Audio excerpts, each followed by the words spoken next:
Hey guys, welcome back to another episode of V Builds. I should say not episode, another series, because in this one we are again going to build one project. There will be multiple videos. So if you like drum sets or musical instruments and you're into music, then this series might be just for you. So I used to play drums back in my university, and I always wanted to own one. So as you might know, drum sets are quite expensive. So there are obviously two types of drum sets. One is the classic one, which is very loud, like in a concert or in a room with soundproofing. It is fine. You can just do it. So you need to have a particular place to play it. So that one is not practical, because if I buy that one, my neighbors will just kill me. So that's why the other option we have is the electric drum set. And when I check on Amazon, it costs you around 25 to 30,000, and it's a bit expensive, yeah. So that's why I plan to make a drum set of my own. Let's do this DIY. The first step in making that drum set is to know what is a piezoelectric sensor and how to make connections to that. So that is what we are going to do in this video. So let me just move forward and explain you the basics, and then we can start building our own drum set.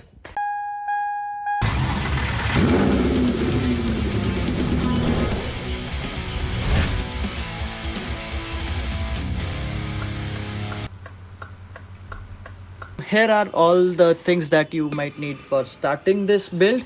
Uh, Here is a piezoelectric sensor. This is a device which converts mechanical energy into electrical signals. Then you need the electrical cables and some solder wire. This is solder flux, and obviously soldering iron. So all these things we'll be using for this one. Let's turn this thing on. If you are still not sure what this thing is and what we are doing, let me just give you some context. So this is how a electronic drum set looks like, where we hit the pads and it converts that energy into electronic signals, and we get to hear a sound. So there we need this piezoelectric sensor, which will convert that the mechanical energy of us hitting the pad into the electronic signals, and then we can process it using some Arduino or any computer into a mechanical sound of the corresponding pad. So we start with connecting the piezoelectric sensors. So here it is. This sensor has two surfaces on it. One is this white surface and the other one is this metal surface. So these are where we need to connect two wires. I'm just making the surface a bit rough using this cutter, so that the connection is better and it doesn't just the wires just doesn't fall off. So I'm just scratching a little bit here and there. It's up to you. If even if you do not do this, it is still fine. It will still work. I mean, if you're able to solder the wires on it, it will still work. So piezoelectric sensor is actually a very interesting device. Let me tell you how it works.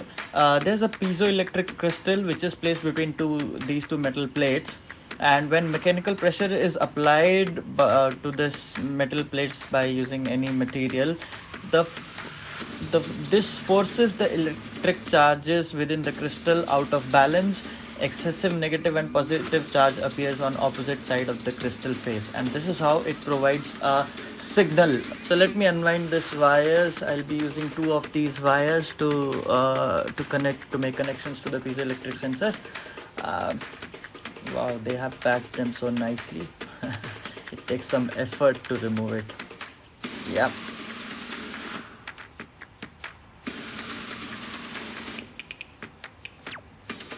Come on.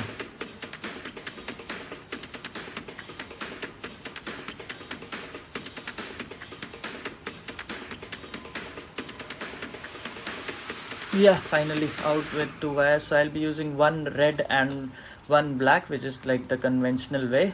So red should be the positive and black should be the negative. Here are the two wires. I have cut them to the required length. Let's peel them off. So that we have the bare metal. Here it is. Both the wires are peeled. Now the only thing left is that we need to solder this, so I'll just use this soldering wire. So I first put some solder metal on the wire because this is the right way to do it, so it will provide a better connection.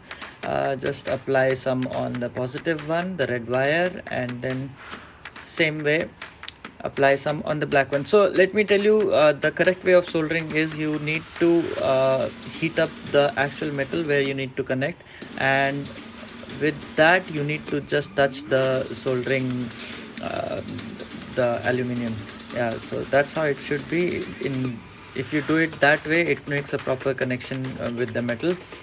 And now we have used the soldering tin on both the wires.